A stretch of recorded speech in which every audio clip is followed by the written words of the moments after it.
Hello, and welcome to Such a Nightmare, Conversations about Horror. My name is Katherine Troyer, and joining me is Anthony Tresca. Hey there. This is a podcast devoted to thoughtful discussions about that fine line between the horrific and the horrible.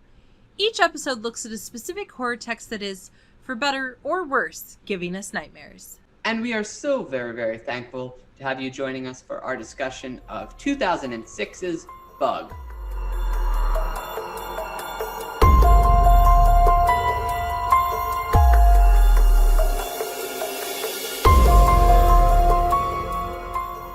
If you've been listening to our last couple of episodes, thank you. If you're joining us for the first time, thank you so much. Thank you, right? Wherever you are in your journey with us, thank you. But if you've been listening for the last couple of episodes, you know that we have decided to embrace the time in which we are currently living, the COVID-19 situation. Oh, is that what's been going on? That's what people tell me. I just thought people didn't want to hang out with me anymore. That's the truth. The globe, it is a global conspiracy to trick you specifically into thinking that you still have friends when really no one likes you. I knew it. I knew this was a cover-up the whole time. Yes, it's just a very elaborate cover-up. So, as you all know, because you're living this experience with us, this is a time of darkness. There are lots of great things happening too, but it's a time where the horror genre is, for a lot of people, feeling very much the story of truth as opposed to the nightmares that are lurking in the background.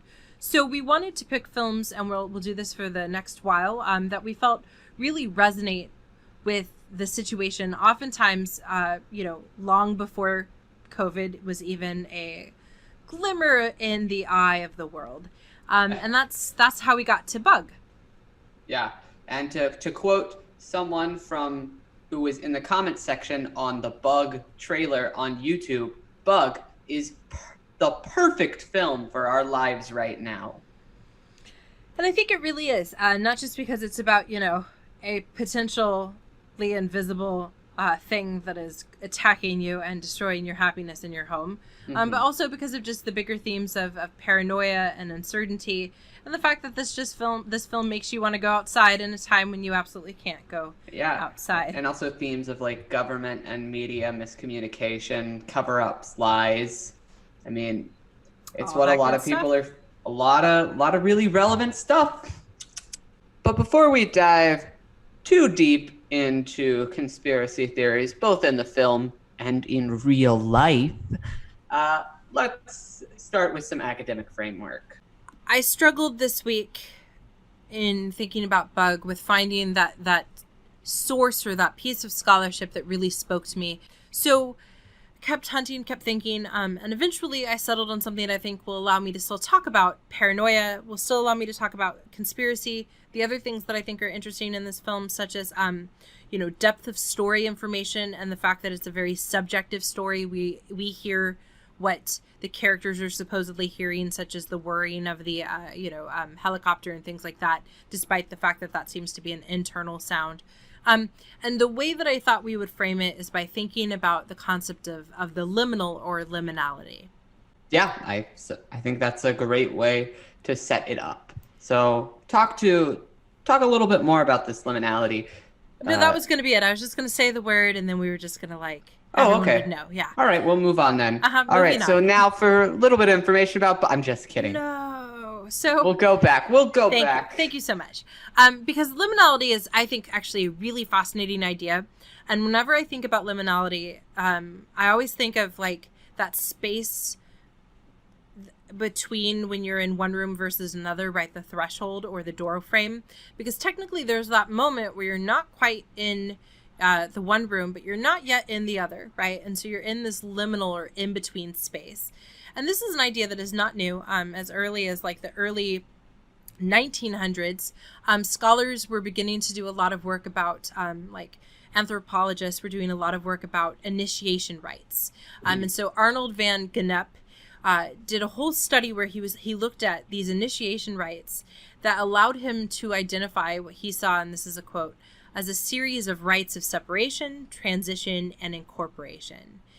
And this transitional or liminal phase was characterized as a sort of sacred time.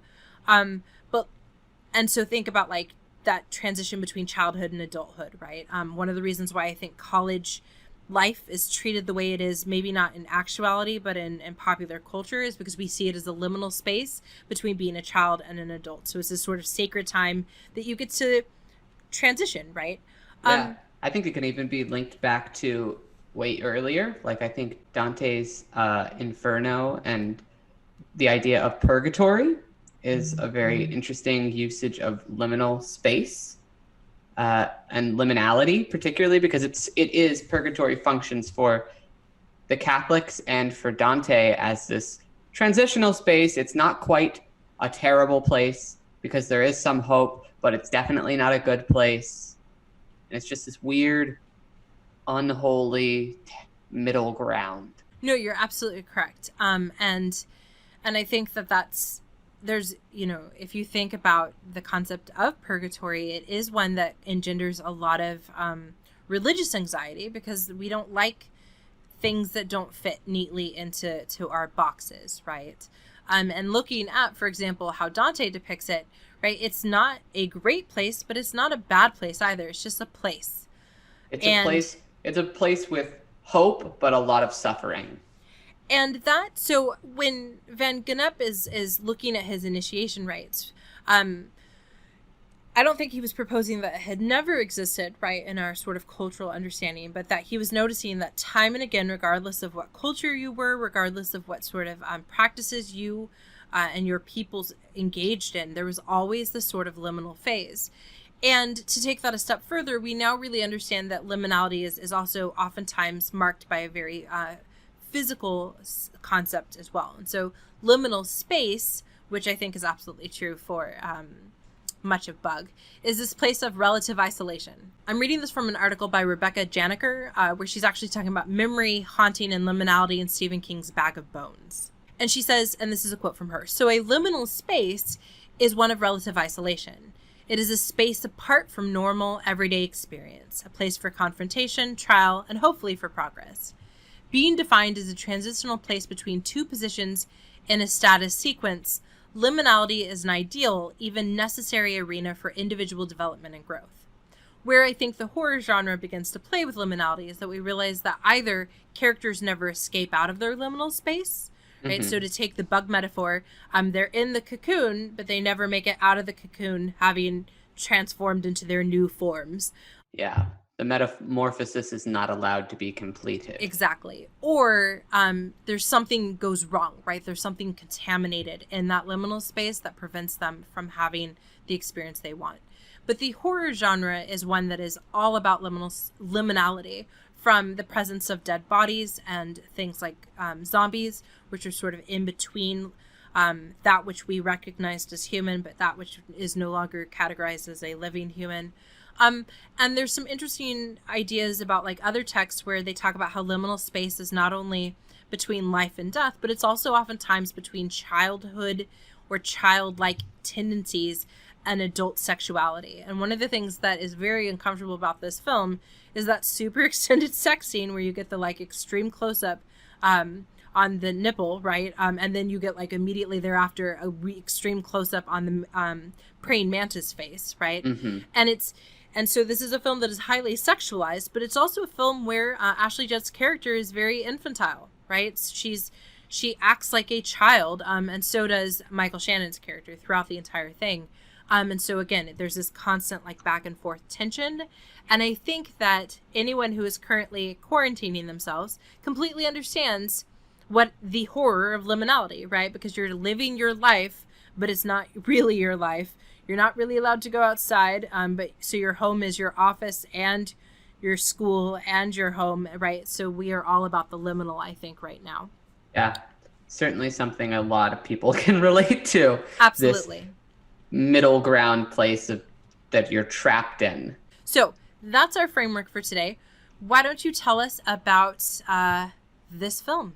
Yeah, so Bug, obviously, it's a 2006 psychological horror film directed by William Friedkin, who you may recognize as the director of The Exorcist I don't think I've heard of that film before. Yeah, little known. It's a bit of an indie film, probably undiscovered by the masses. Uh, it Yes. stars Ashley Judd, Michael Shannon, and Harry Connick Jr. The screenplay for the film is written by Tracy Letts, and it is based off of his 1996 play of the same name. And can I say just how terrific it is to have horror theater? Like, I feel like that's both an underrepresented area for exploration in terms of, like, it should have a stronger fan base. But I think it also, there are fewer plays that are horror because it's just a little bit more of a niche audience, right, to reach. Yeah. They are so delightful. And I think there's just, horror is kind of, I mean, we always talk about this. It's kind of one of those genres that, like, gets looked down upon, and theater is a place of very uppity people. Yes. I can say this. I'm a theater person. As am I, so we can both say it. I have the pass. We can say it. We can say theater people are kind of uppity, pretentious, and so they might not want to indulge in as much horror, which is a genre that constantly is looked down upon. But Tracy Letts is not someone who is afraid of horror in the theater, though. He is actually an American actor, playwright, and screenwriter. He received the 2008 Pulitzer Prize for Drama for his play August Osage County, and a Tony Award for his portrayal of George in the revival of Who's Afraid of Virginia Woolf. He's played in a lot of very popular TV shows. He's in Homeland, Divorce. He's been in really popular films like The Lovers, Lady Bird, The Post, Ford v Ferrari. And that's just on the acting side. He's also quite popular in the theatrical world as well as the screenwriting world. He's adapted 3 films from his own plays, Bug, Killer Joe, and both of those were directed by William Friedkin. And then also August Osage County. Another one of his plays to be adapted was a play called Superior Donuts, which was adapted into a television series of the same name. And his first screenplay not to be adapted from his own work, The Woman in the Window, is scheduled to be released this year in 2020. And so let's talk a little bit about his writing, particularly Bug. This play originally premiered in London at the Gate Theatre on September 20th, 1996, and it had Shannon Cochner as Agnes, and it actually featured Michael Shannon as Peter. He was the original Peter when it opened up in London. The off-Broadway premiere was at the Barrow Street Theatre on February 29th, 2004, and the lead actress, Amanda Plummer, who was originally slated to play Agnes, she dropped out from the Broadway premiere 24 hours before it was supposed to open, because it was originally supposed to open on February 21st, but then got pushed back to being opened on February 29th so they could replace the lead actress. But this actually allowed the original Shannon, who was in London, the London production, she came back and she reprised her role. So her and Michael Shannon were able to bring the roles that they both originated in London to the off-Broadway premiere. So it worked out, I suppose. Yeah. The play received a warm reception. People liked it, but they weren't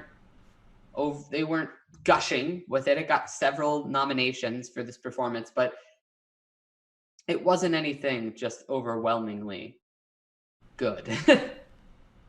However, it was good enough for Friedkin to contact Tracy Letts after having seen the play himself in order to cooperate, in order to make a screen adaptation of this play. Friedkin described it as this film, the film version that he created, as the most intense piece of work I've ever done. And that is, this man is no stranger to the horror genre, to intense filmography. So that's, yeah. Pretty intense. It must have been pretty intense.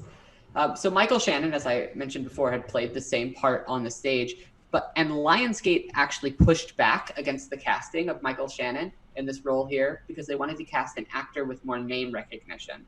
However, Friedkin was determined to have Michael Shannon perform in this film, stating that he brought a unique quality to the part, which I think is quite true.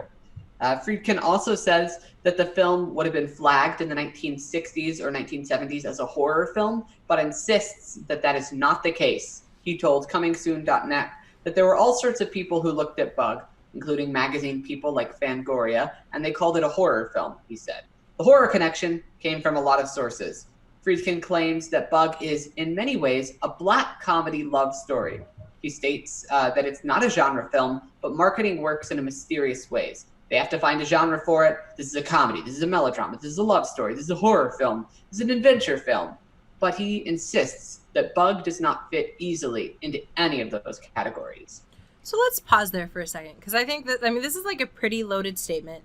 And it's funny because you told me, like, I don't know, 2 days ago you said, just to let you know, as like a spoiler, I'm going to tell you that not everyone associated with the film saw it as horror. And then when I was reminded, because I'd forgotten that it was directed by Friedkin, my first thought before I knew it was Friedkin himself who disagreed with it being horror, I was like, but don't they know it's directed by Friedkin? So I think there's that kind of interesting element of,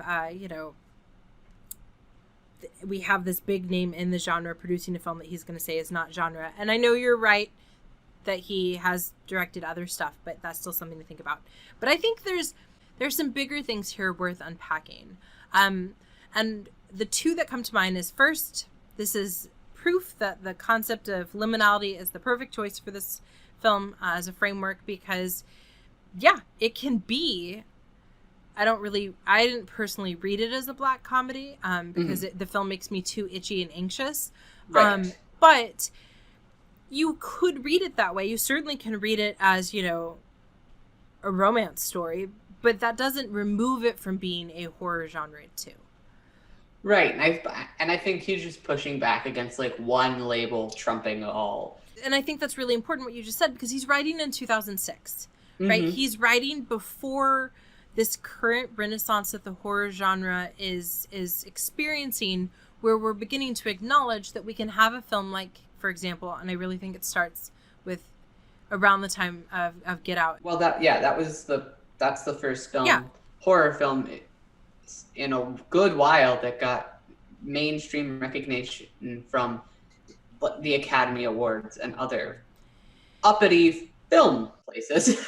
And, I just read yesterday that Parasite, so yesterday being the 15th of April, 2020, that Parasite is currently the second highest viewed film of all time on Hulu services. Yeah, I saw that. Now, it annoys me because it didn't tell me which one was first, and you know how I feel about telling me something is second without telling me what the first option is. But I think I would be curious to know if now Friedkin would be willing to rephrase or take back his statement, because what I feel like he's doing is he's saying please don't lump it into the garbage that you think horror is. It's right. More than that. And so I'd be curious to know if he'd be willing to say now, you know what, it is horror, but it's the good, like sort of profound kind that we're seeing more of today. Yeah, that might be interesting. And I think it would probably be marketed differently if it came out today. We both watched the trailer before this because you mentioned that you had read an article about Bug where they talked about how poorly this film's trailer actually reflected the film itself. And we watched it, and it is a very bad trailer. It is cut together like a very stereotypical horror film. Or a thriller, right? Like it also kind of had that whole, like, the husband's come back and he's not happy. Like, it was just it was gross. To be perfectly honest. It very much like seemed to confirm that there were bugs, it was like, there are bugs in them. That is scary, right? Rather than, that's not really what this film is about at all. It's more of this psychological experiment of like, are there bugs? Who is lying? Who's telling the truth? What the hell is going on? But that's not how the film was marketed at all. Also, the trailer spoils the ending. Yeah, can I just say, if you're going to make a horror trailer, you should be shot on the spot if you use any footage from the last 10 minutes of the film.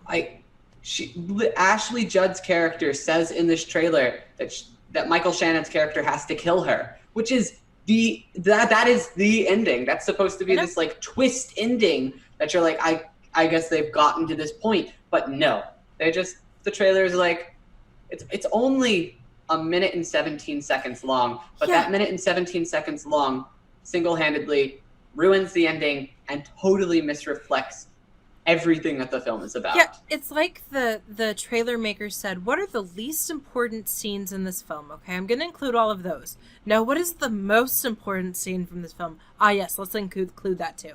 I'd be really curious to see how A24 would create a trailer for this film, because I'm sure it would also be super wrong and wacky, but it would be in a completely different wrong and wacky way. It would just be mostly shots of bugs and an empty hotel room, I bet. Yes.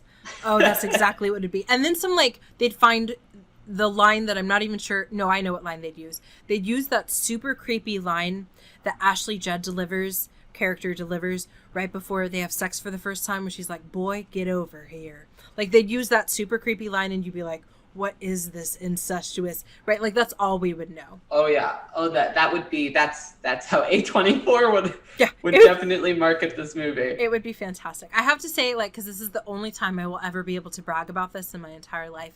I didn't see the trailer for this film because I actually saw it at the AFI premiere of the film. Oh.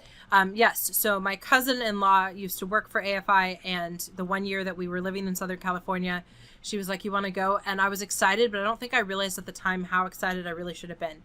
So we saw that movie, and then we saw Curse of the Golden Flower, which was, and we just randomly were given those two films, I think, because they were the hardest for AFI to sort of put into a neat little box. Yeah. And thus have a built-in audience, perhaps. Yes. And yet those two films, I don't remember every film that I have ever seen in theater. I don't remember every film I've seen, period, right? Let alone my viewing experience. But those two films really stuck with me because, it was so neat. So there's my only, getting to be part of the inner circle moment. So there you go. Well, there you go. Speaking of the film's release, yes, it was, that was a perfect little segue there. Sometimes you really luck out. I figured I'd acknowledge you, setting up a perfect transition for me. It was distributed by Lionsgate, and it premiered in May of 2006 in France, over in France at the director's fortnight selection at the Cannes Film Festival. Then it received its U.S. premiere at the Fantastic Fest on September 25th, 2006 in Austin, Texas. And then finally, it opened in the United States wide on May 25th, 2007, so almost a year after its Cannes Film Festival debut. It had a budget of $4 million and made $8.1 million back, so that's double its budget. So it was a moderate success, not a huge success by any means. It always amazes me when we talk about millions of dollars being a moderate success. And the moment you said that, the moment you said how much they made, I was like, oh my goodness, so little, right? But it's just, we have the industry has skewed entirely our understanding of money. Right. Well, and I mean, so that budget of $4 million doesn't even include the advertising costs, which are usually it's at least half of what it takes to make the film. And then in order to make your money back, you kind of have to make double what it is, because you're splitting it with the theater. Yep. So that $8 million on a budget of $4 million is probably not very much. They'd be lucky if they broke even there. Wow. And the film received very mixed reviews. Some critics really loved it. Roger Ebert, he really liked the film. Many other critics called it Oscar-worthy. However, many people really hated this movie. So the Rotten Tomatoes score, the critics gave it a 62. Audience gave it a 34. The Metacritic score, critics a 62, audiences a 51. The Letterboxd score is a 3.4 out of 5. And then here is a fun one. So despite a lot of critics really enjoying it, the cinema score for this film is a rare F. It got an F from general audiences. And as of April 2020, it is one of only 22 films ever to receive such a rating. And when I was looking at this list of the other 21 films, I noticed a trend. 15 out of the 21 films on that list are horror films.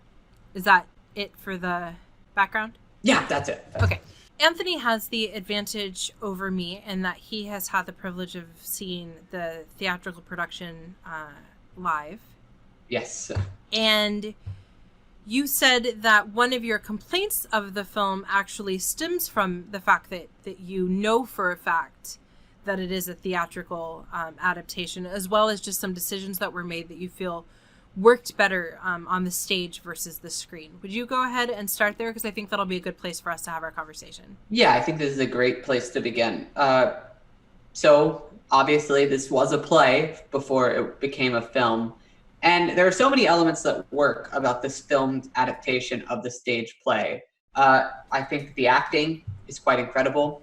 The screenplay, I mean, having the person who wrote the play also write the screenplay definitely helps in making that transition. I think the production design is incredible. They do a very nice job of creating this world and this space. It looks very grimy and disgusting, but also not overly. It's very realistic, I think. And so I think it does a lot right. However, and I was definitely building up to a but there. I think that it's frustrating to see this film do what I think so many other stage to film adaptations do, is that I think that in an effort to make it not look like a stage play, they've decided to over film it and use it. I think there's a lot of really interesting and specific choices that William Friedkin uses, and particularly in terms of how the camera moves and the zooms and whatnot, in order to make it look more film-like, that I think actually end up detracting from what is going on.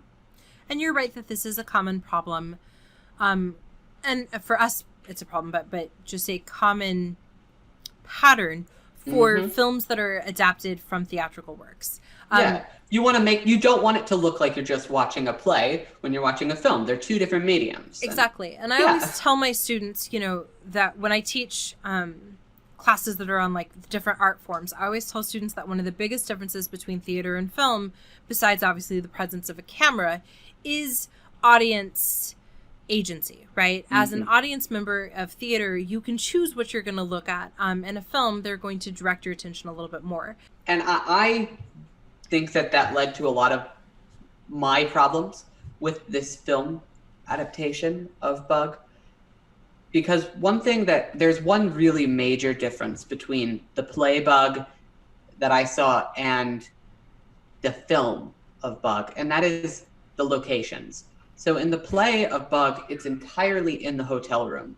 They never leave. Every single scene is in this very small, claustrophobic hotel room that opens up into the audience. So that fourth wall that would finish off the hotel room is not there. So the audience feels like it's in that hotel room with them the entire time. Whereas in the film, there are several locations outside of this hotel room. And then even when you're in the hotel room, due to how the camera uses zooms and whatnot, it doesn't feel quite as small or as claustrophobic as I think the play is able to do, and is able to be, just by the nature of it is only in one location. So I'm going to agree and disagree with you.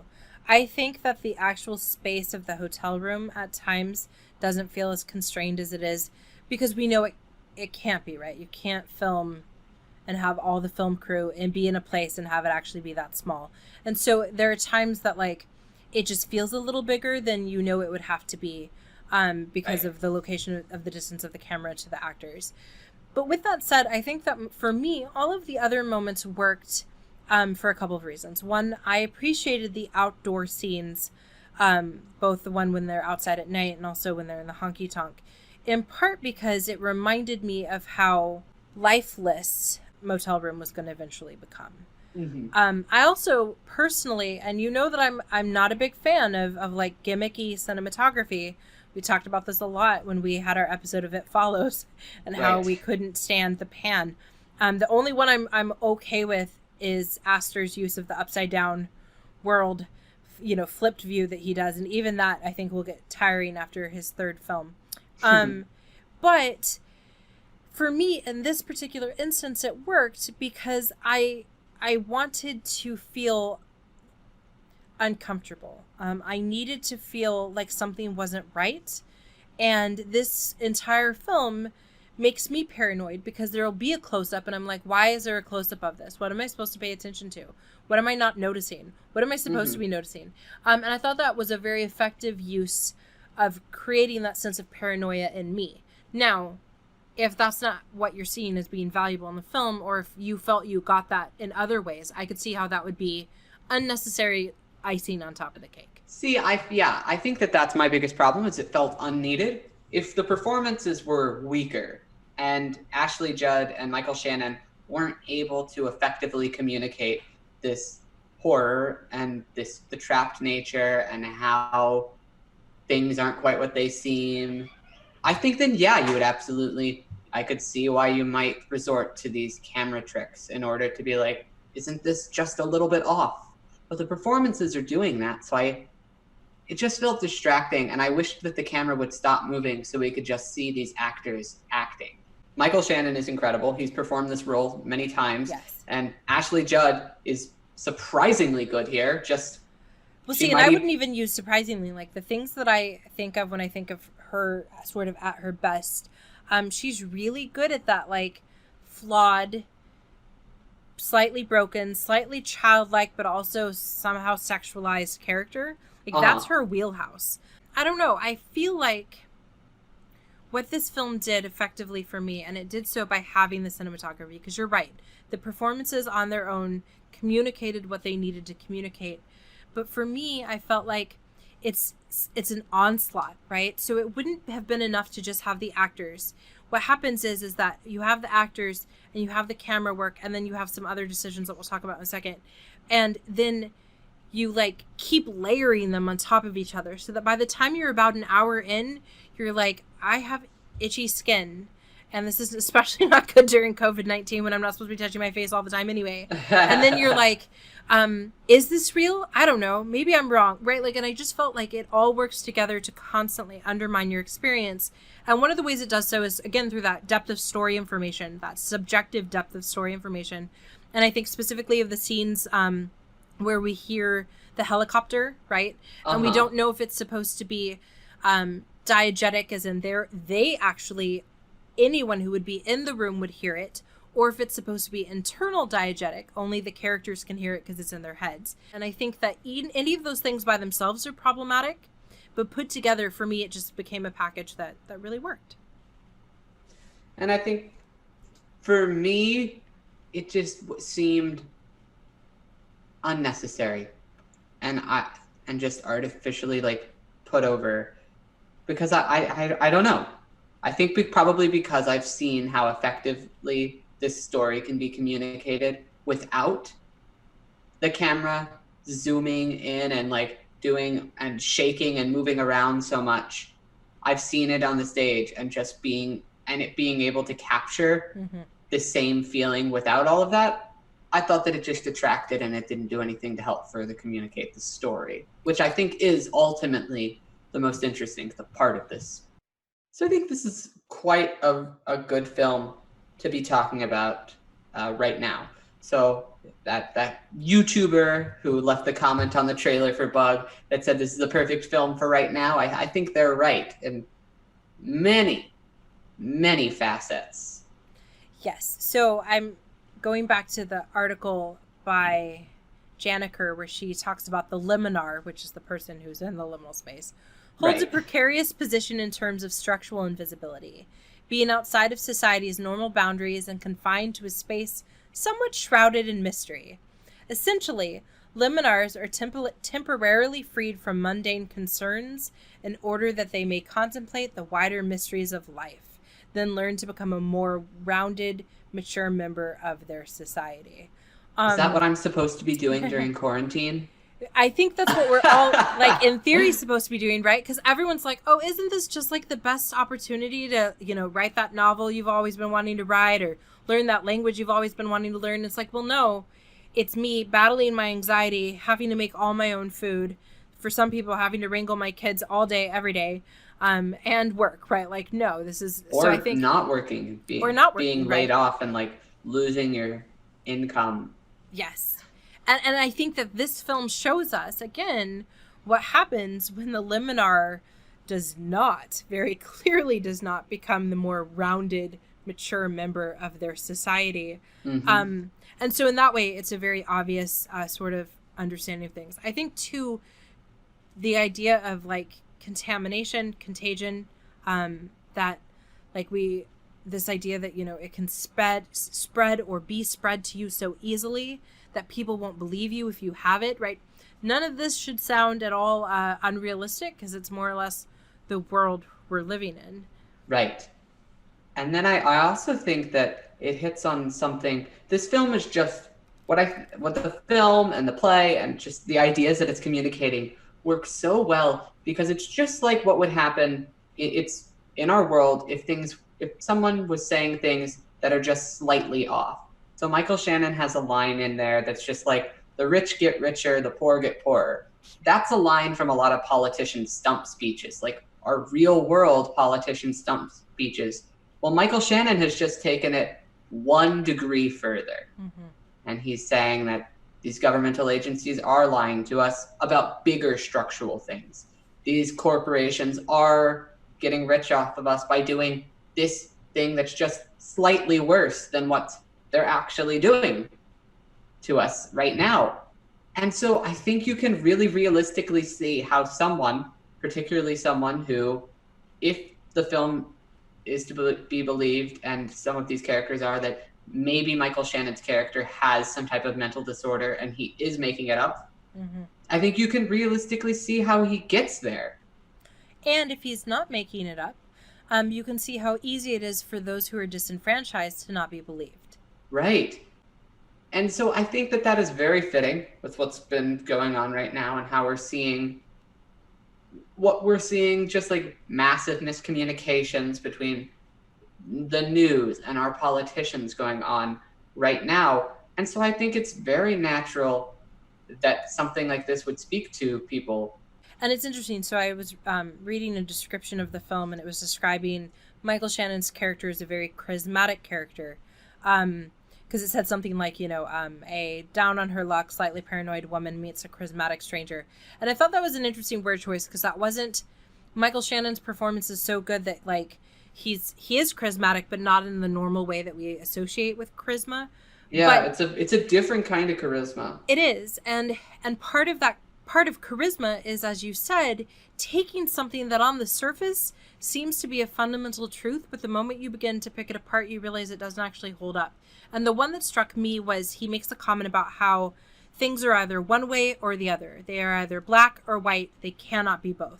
Right? And it's at that moment when she's talking, when they come back from the doctor, her and her friend, and he's like, do you believe me or do you not? The hotel either has rooms or it doesn't have rooms. And that, again, is like a super flawed way of thinking that we have encouraged. Yeah, it's the entire theory of populism. Us versus them. There's only 2 groups. You're either with us or you're against us. And I think that we encourage it in our test-taking practices in school. There is a right answer and there is a wrong answer. And so it has meant that we have found our world crumbling because we've been taught there is a professional time and there is a personal time. We have been taught that there's also... a workplace and there is a home. Yes.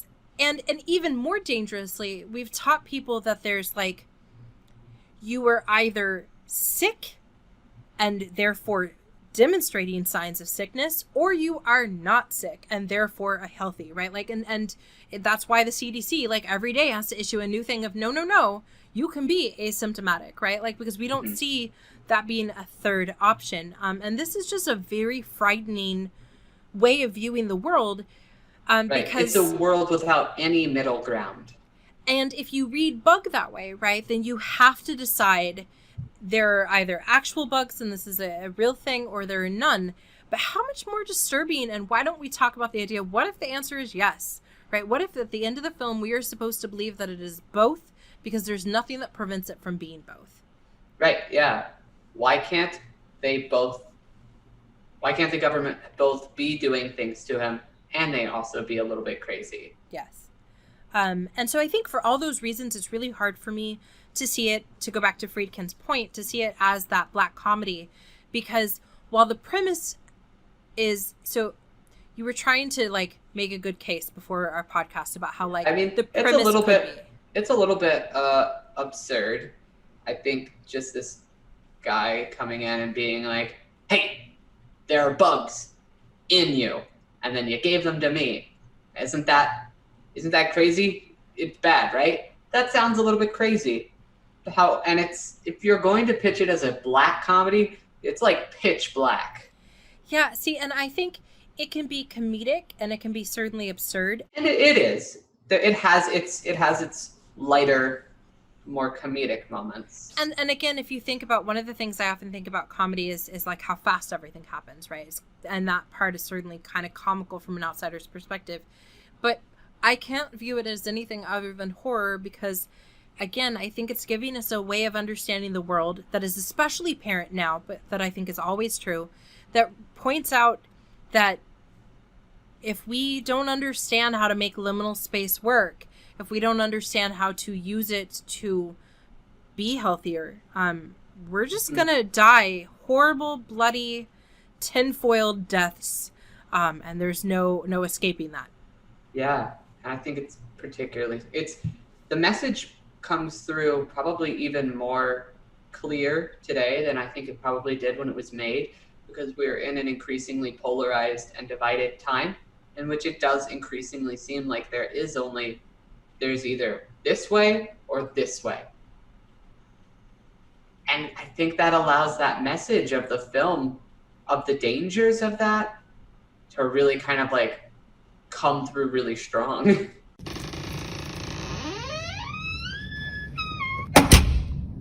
So, up next, we mentioned it in this episode, but we are going to devote an entire episode to 2019's Oscar-winning film, Parasite. We are very excited because apparently what we have edited out of this current episode was the fact that Anthony and I are not entirely in agreement about whether or not this is even a horror film.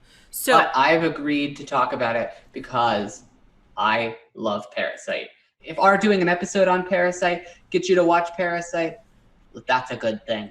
Please watch Parasite between now and then, and in the meantime... Yeah, share us with your friends. If you have any questions for us or comments about the podcast, feel free to reach out to us via social media or at our email, all of which are included in the description. And thank you.